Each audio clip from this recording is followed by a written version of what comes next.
Guys, itong mga talatang ay papatunay na mayroon tagapangligtas at may ililigtas tera ating pag-aralan ta. Ang kaligtasan. Efeso Kapitulo 2 versikulo 8 hanggang 9. Sapagkat sa biyaya kayo'y nanggaligtas sa pamamagitan ng pananampalataya, at ito'y hindi sa inyong sarili, ito'y kaloob ng Diyos. Hindi sa pamamagitan ng mga gawa, upang ang sinoman ay huwag magmapuri. Roma Kapitulo 10 versikulo 9. Sapagkat kung ipahahayag mo ng iyong bibig si Jesus na Panginoon, at sasampalataya ka sa iyong puso na binuhay siyang mag-uli ng Diyos sa mga patay ay maliligtas ka. Tito Kapitulo 3 versikulo 5. Na hindi dahil sa mga gawa sa katwiran na ginawa nating sarili, kundi ayon sa kanyang kawan ay kanyang iniligtas tayo, sa pamamagitan ng paghuhugas sa muling kapanganakan at ng pagbabago sa Espiritu Santo. Gawa Kapitulo 4 versikulo 12. At sa kanino mang iba ay walang kaligtasan, sapagkat walang ibang pangalan sa silong ng langit, na ibinigay sa mga tao, na sukat nating ikaligtas.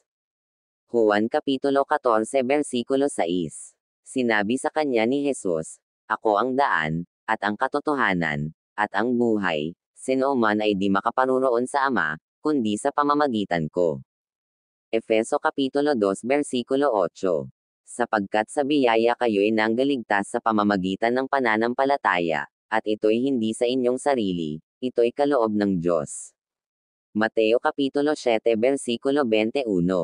Hindi ang bawat nagsasabi sa akin, Panginoon, Panginoon, ay papasok sa kaharian ng langit, kundi ang gumaganap ng kalooban ng aking Ama na nasa langit. Juan Kapitulo 6 versikulo 44.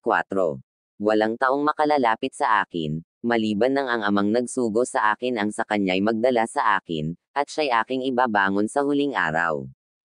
Guys, napakahalago ang bawat salita nagdakilang Diyos. Kailangan nating itong pag-aralan at basahin upang ating matiyak ang ating mga buhay. San ba tayo, sa kaharian ba ng langit o sa impyerno?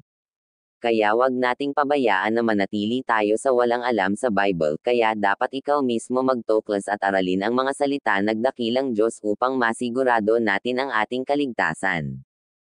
Guys, kung nagustuhan po ang videos nato, bisitahin ninyo ang Telsol Llorente channel ko. Pa-like, share naman guys. Follow natin at subscribe. And papindot na din ang bell. Maraming salamat po.